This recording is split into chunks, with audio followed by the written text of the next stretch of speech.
Gonel, bonjour. Bonjour Mickaël. Est-ce que tu pourrais te présenter à nos auditrices et nos auditeurs, s'il te plaît? Bien sûr. Donc Gwenaëlle Terre, dirigeante de l'agence Confidency, qui est une agence d'assistance administrative et de développement commercial, donc sur le secteur de Romans, Valence, Saint-Marcelin, alentour et éventuellement un peu plus loin si besoin. D'accord, ok. Donc tes locaux qui sont en Romans, là où on est actuellement. Très bien, ok. Et qui en plus, Gwenaëlle est aussi notre secrétaire de l'association du BRD. Tout à fait. Donc est membre fondatrice, mais ça on y reviendra un peu plus tard. Très bien. Du coup, alors, je sais que tu as une activité qui est assez large, voilà, où il y a plusieurs pôles.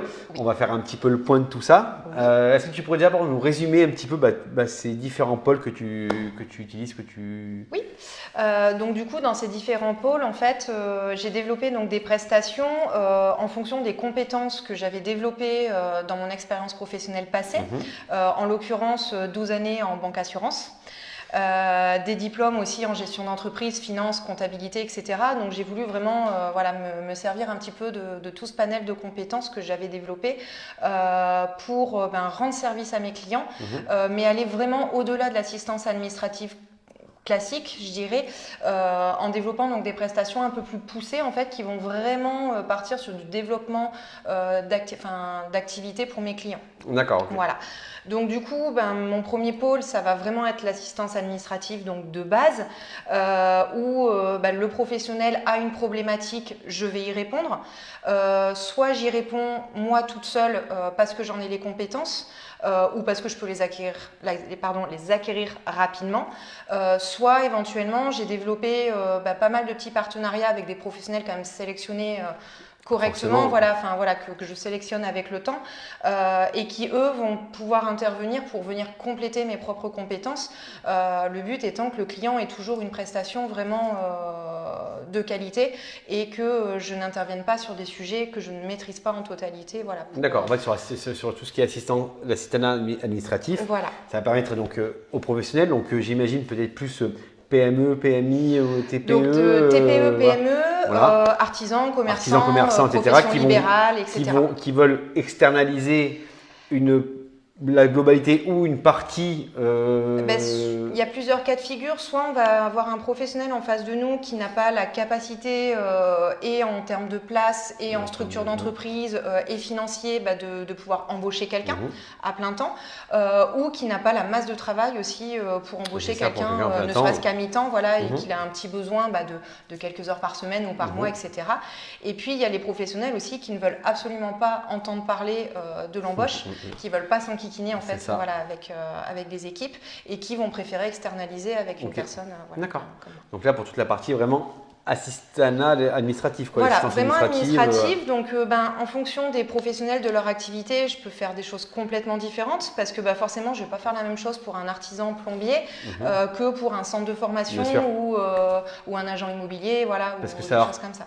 Essayons un petit peu de comprendre un peu tous ensemble justement, mais quand on parle de l'assistanat administratif, ça va représenter quoi? Ça va être une partie de reclasser, peut-être refaire du tri, réorganiser aussi surtout les papiers, tous les dossiers qu'il peut y avoir.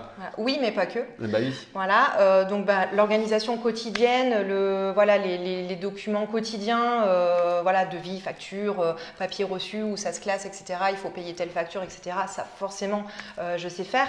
Au-delà de ça, il va y avoir de l'administratif peut-être un peu plus technique, de type pré-remplir des contrats, par exemple, pour que ensuite le professionnel puisse aller les faire signer. Il va y avoir la préparation comptable aussi. Donc, on parle bien de préparation comptable et pas de comptabilité vraiment dure. C'est vraiment de la parce préparation. Que mon métier, la réglementation me l'interdit et je le respecte bien correctement. Normal. Mais tout préparer les éléments en fait, vraiment pour que le comptable en fasse tous les mois et les documents de manière claire et organisée et que lui puisse vraiment amener son expertise ensuite. Il sera bien content de ça. C'est gagné. Donc c'est vrai que l'assistance administrative c'est large. En fait, ça dépend vraiment de l'activité du professionnel, de ses besoins et de son appétence à l'administratif. Voilà. Ça. Mais du coup, voilà, c'est du sur-mesure. C'est vraiment du sur-mesure, ça va vraiment dépendre des besoins petits ou. On regarde le petit œil. Il y a Mireille qui est derrière, qui nous fait des grands gestes, qui nous dit regardez-vous, regardez-moi. On est calé, hein, je vous le dis. Hein. Oui, mais très bien. On voit que voilà, c'est vraiment très large, mais du coup, ça permet à toutes les entreprises. Finalement, oui, c'est vrai que ça représente un panel d'entreprises qui est juste. Voilà, c'est très large. Quoi. Après, comme je le disais tout à l'heure, par contre, il y a des activités sur lesquelles je ne me sens pas d'aller assister. Donc, à ce moment-là, je vais me diriger vers des professionnels que j'ai rencontrés, etc., pour voir si eux pourraient intervenir. Je les fais rencontrer mes clients. On essaye de voir si on peut trouver une solution sur laquelle moi, je n'arrive pas à intervenir. Ce qui est logique. D'accord. Je laisse jamais mon client sans solution, quoi qu'il arrive. Très bien. En fait. Ok, stop. Donc là, c'était sur la partie administrative. Tu as d'autres parties, tu en as encore quelques-unes. J'ai une deuxième qui est donc administrative, on va dire plus réglementaire, où là, on va surtout parler de RGPD. Clairement, le fameux règlement pour les données personnelles, pour la protection des données personnelles, où là, en fait, en faisant intervenir des professionnels juridiques avec moi, parce que je n'ai pas toutes les compétences, encore une fois, on va mettre votre entreprise donc en conformité RGPD et ensuite intervenir tous les mois, tous les trimestres, etc., pour piloter la conformité dans le temps. Parce qu'il faut savoir qu'il y a là, juste tout le monde est concerné, d'accord? Tous les organismes. C'est vrai, non, mais tout le monde est concerné, c'est juste toutes les entreprises. Que vous soyez un salarié ou 1000, finalement, tout le monde est concerné. Voilà, de l'auto-entrepreneur seul, l'indépendant, etc., à la grosse, la très grosse entreprise. Alors, quand on parle de RGPD, c'est peut-être pas assez clair pour nos auditeurs. C'est quoi? C'est les données finalement, c'est quoi? C'est les données qu'on va récupérer de clients, de prospects? Alors, ça concerne en fait toutes les données personnelles. En fait, ça va démarrer d'un nom. En fait, si vous avez le nom et le numéro de téléphone de l'un de vos clients ou d'un prospect, c'est une donnée personnelle et donc il faut que vous mettiez en conformité RGPD. Ça démarre de là. Vous avez un répertoire téléphonique, vous avez une donnée pour votre activité. Voilà, c'est RGPD obligatoire. Et il y a de plus en plus de contrôles, tu nous disais, parce qu'il faut savoir que Gonel en plus est intervenu à présenter son activité le vendredi dernier, donc on a bien fait le point. Et d'ailleurs, en parlant des RGPD, elle nous avait fait d'ailleurs un gros point sur le groupe du BRD. On avait fait une mini-conférence, vraiment RGPD, où j'avais donné en fait à nos membres un petit peu les clés pour pouvoir se mettre en conformité. C'est ça. Et c'est important parce que on est vraiment tous concernés. Tous. Et donc oui, donc, ce que je disais juste avant, c'est que finalement il y a de plus en plus de contrôles, même sur les petites structures. Oui, en fait la CNIL jusqu'ici intervenait essentiellement sur dénonciation ou en cas de sinistre ou des choses comme ça. Elle avait tendance forcément à contrôler les grosses entreprises. On en a entendu parler d'Amazon par exemple, qui a fait un gros buzz là-dessus. Et puis donc là au jour d'aujourd'hui, la CNIL a décidé de montrer l'exemple en s'attaquant entre guillemets aux plus petites entreprises pour montrer qu'elles étaient aussi concernées et elle a prévenu qu'elle allait intensifier ses contrôles là-dessus dans les prochains temps. Donc il est temps de se mettre en conformité là-dessus. Ok, très bien, vous avez entendu, hein. Il est temps de le faire. Ok, donc vous appelez Gonel, on en reviendra après avec les contacts et vous inquiétez pas. Du coup, l'assistance administrative. Voilà, l'administratif réglementaire. La réglementaire, donc avec les RGPD notamment. Voilà, notamment. Et puis il y a aussi le Calliope en fait. De plus en plus de formateurs se certifient Calliope. Ça va devenir une obligation en janvier. Et donc je peux intervenir en fait pour gérer toute la paperasse Calliope en fait pour rester en conformité. Ok. Voilà. Donc tous ceux qui sont coachs et formateurs et autres. Tout ce qui a un pied dans la formation, ils vont avoir l'obligation de se certifier. Très bien. Et du coup, troisième pôle? Troisième pôle, donc, qui est le gros pôle que j'affectionne particulièrement parce que j'ai vraiment l'impression d'apporter vraiment quelque chose de particulier à mes clients, c'est le développement commercial. Donc dans le développement commercial, essentiellement, il va y avoir les marchés publics. Les marchés publics, on les appelle plus communément les appels d'offres. Voilà. Donc là, je vais aider mes clients je vais leur expliquer déjà comment fonctionnent les marchés publics s'ils ne le savent pas, parce que j'ai deux profils de clients. J'ai ceux qui savent faire mais qui n'ont pas le temps. ou qui n'ont pas envie, clairement. Ça marche aussi. Et j'ai ceux qui aimeraient bien y aller, mais qui n'y connaissent rien en fait, et là voilà, qui ont vraiment besoin d'aide à ce niveau-là. Donc voilà, donc mes prestations, elles démarrent de l'accompagnement à l'explication, qu'est-ce que c'est le marché public, la mise en place d'une veille. Donc la veille, c'est simplement en fait d'aller scruter un petit peu les marchés qui sortent, et puis de voir ce qui pourrait intéresser mes clients. Et puis de constituer un dossier de base, et puis ensuite de répondre au marché sur les activités de mes clients. Voilà. Et puis j'ai un autre profil aussi de clients qui font eux en interne des appels d'offres, qui répondent au marché public en interne, mais qui sont débordés en fait, qui savent très bien qu'ils n'arriveront pas à gérer eux-mêmes en interne.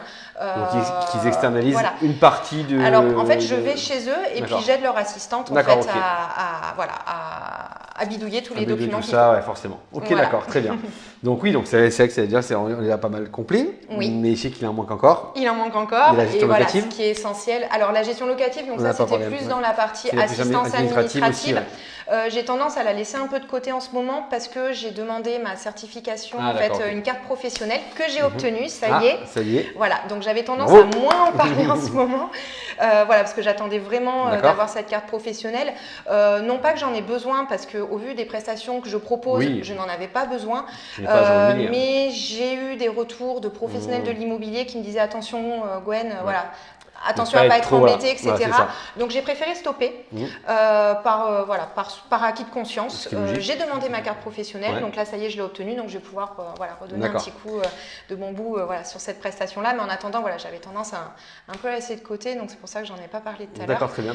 Moi je mets les pieds dans le plat, il n'y a pas de problème. Mais non, mais c'est très bien parce que finalement cette prestation, elle existe, elle est là. J'ai communiqué un moment dessus, mais comme tout chef d'entreprise, à un moment donné, il faut faire des choix. Forcément, ce qui est logique. Et donc voilà, j'avais fait ce choix-là. D'accord, ok, très bien. De plus être embêtée à ce niveau-là. Et donc voilà. Mais donc elle existe. Donc en fait, pour en parler, c'est une prestation toujours d'assistance administrative, c'est-à-dire que je ne fais pas de la gestion locative. Je fais de l'assistance administrative à la location. Voilà, c'est ça. Voilà. Okay. Et donc en fait, le propriétaire garde la main sur ses biens. Et il me confie en fait une partie de son administratif que je gère à sa place. Voilà. Mais j'ai pas de pouvoir de signature. Qui ne veut pas passer par une agence, qui ne veut pas passer En fait, il va faire appel à toi. Juste dans un souci, en fait. Juste pour déléguer un peu l'administratif. Parce qu'il y a d'autres choses à gérer, etc. Ce qu'il veut, donc ça peut être du tout au tout, en fait, un petit peu, etc. Mais voilà, il garde la signature. Je n'ai aucun fonds, c'est-à-dire que je ne perçois pas les loyers moi-même, etc. Tu le gères, juste, tu l'accompagnes en fait dans les démarches administratives pour sa gestion locative. C'est un autre mode de fonctionnement que la gestion locative pure et simple. Ok, très bien. Et du coup, il en manque un. L'aide à la rénovation énergétique. On a parlé tout à l'heure. Donc c'est ce que je suis en train de développer là vraiment avec grand plaisir en ce moment. Donc avec une partenaire qui m'apporte toute la technicité un petit peu sur on va dire le domaine du bâtiment parce que elle a vraiment les pieds dedans et en fait comme je disais tout à l'heure, on peut pas être compétente partout. Donc on travaille vraiment à deux sur le sujet. Donc elle sur la partie technique bâtiment et moi sur la partie administrative que elle a moins le temps de gérer à son niveau. Et donc on propose aux professionnels du bâtiment de proposer à leurs clients des devis, donc eux de gonfler leur chiffre d'affaires en fait finalement en proposant à leurs clients de payer moins cher. D'accord. Donc en fait le but c'est qu'ils puissent se positionner en fait avec leur devis face à leurs concurrents et que le client en face en fait puisse bénéficier de toutes les aides auxquelles il a le droit, sans que le client n'ait rien à faire et sans que notre client à nous, donc le professionnel du bâtiment, n'ait rien à faire aussi, parce que donc il établit son devis et on gère tout le reste. D'accord, ok. Voilà, du montage de dossier. Donc tous les devis qui sont éligibles au prix, donc ma prime rénov et autres. Ma prime rénov, C2E, C2E, etc. Donc des fenêtres, des pompes à chaleur, des clims, panneaux photovoltaïques, panneaux solaires, etc. En fait, tout ce qui est rénovation énergétique, tout ce qui est rénovation. Tu vas vraiment accompagner cette structure à développer à faire cette démarche-là en fait. En fait, donc ça va vraiment lui permettre en fait de développer son entreprise d'une autre manière parce que forcément il va proposer des prix attractifs. Forcément. Voilà. Et puis de pas avoir cette charge en fait. Soit qu'il doit le faire lui ou soit que le client doit le faire, ce qui est assez rédhibitoire en général. Et puis le problème qui va se poser souvent, c'est que au-delà de la charge administrative, c'est que des fois il peut y avoir des erreurs dans les dossiers qui fait que le client au final ne va pas toucher son aide. C'est ça. Et là je vous raconte pas un petit peu le désastre à ce niveau-là.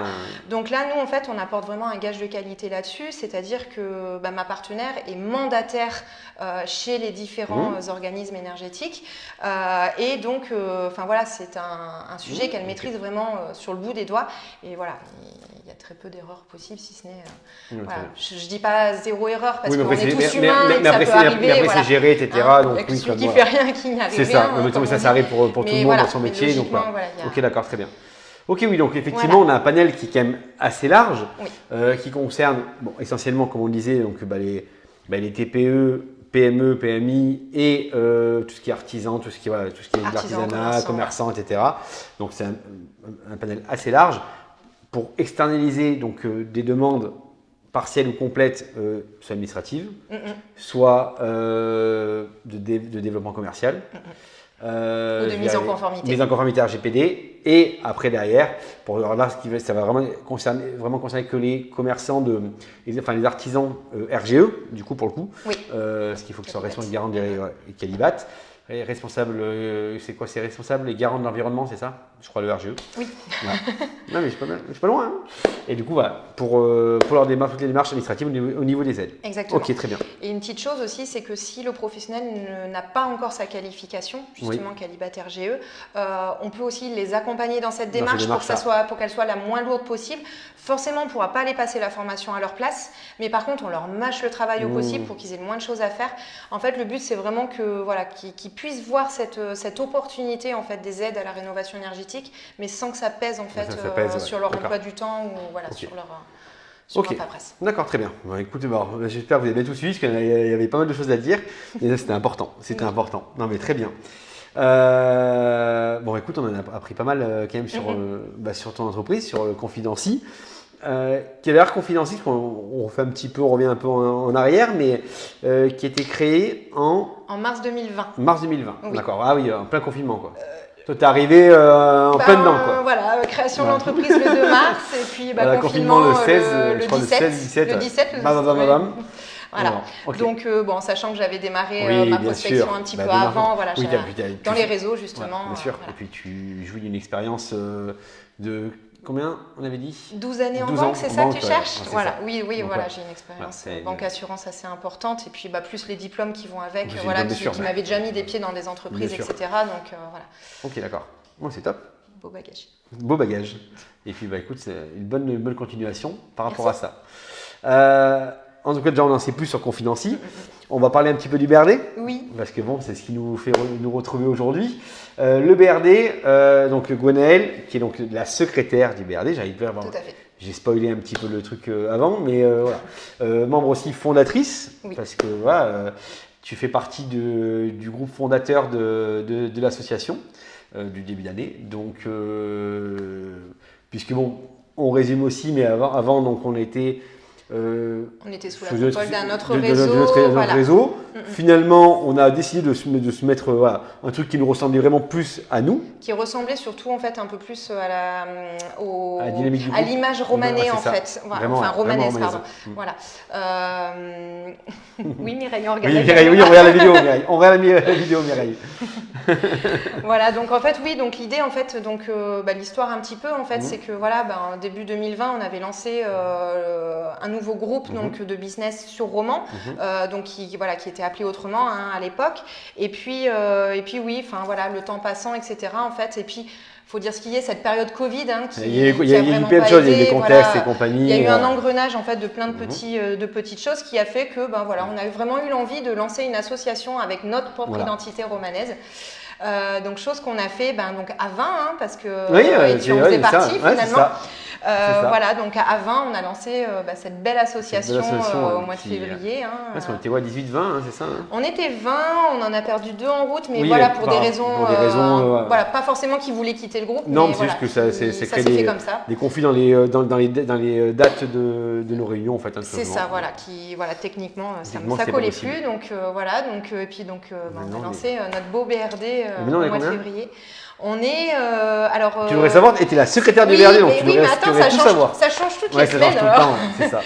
Il me semble que j'avais compté 36 en comptant tous les petits doublons sur une entreprise. Ok, d'accord. 36 quand même. 36, alors 36 validés, on est validé, bien parce qu'il y en a un plein en cours. Ça bouge. Il y en a plein en cours, on pense d'ailleurs à tous nos collègues de la cellule du recrutement. qui font un gros travail aussi Oui, là-dessus. qui parce font que un très très il gros y a, travail. on a beaucoup d'invités, donc forcément, faut les retenir, voir que ça ne crée pas de doublons avec les autres